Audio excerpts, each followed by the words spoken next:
Hello everyone, Mr. Pipa Fanboy here for SB19 Daily Updates. Good news dahil merong new song alert kay Philip or SB19 Sken na kung saan featured siya sa Japanese rapper Sky High na may upcoming single sila na ID. Ayun na nga, so may collaboration itong magaganap at kumpirmadong na nga. Siyempre, no, pinost ito ng GMA Integrated News dahil alam naman natin na yung mga taga-GMA talagang love na love din nila ang SB19. Ito na nga, so sa X, no, formerly Twitter, yung Japanese rapper and producer in-announce na may idadrop silang new single na i-feature si Philip. Ayun, kaya naman congratulations Amo Ken, sabi ng mga netizens, our rockstar, thank you so much GMA, of course, no?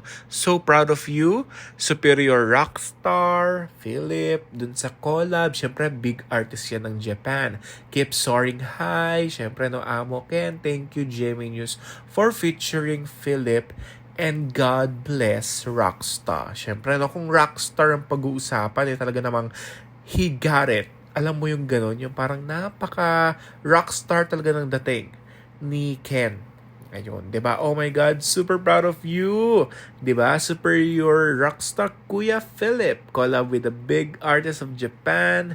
'Di ba? Ang saya lang na meron tayong mga ganitong mga pagkakataon na nafi-feature na ang ilan sa mga members ng SB19, mapa-solo career man yan o grupo nila, talagang they can soar higher.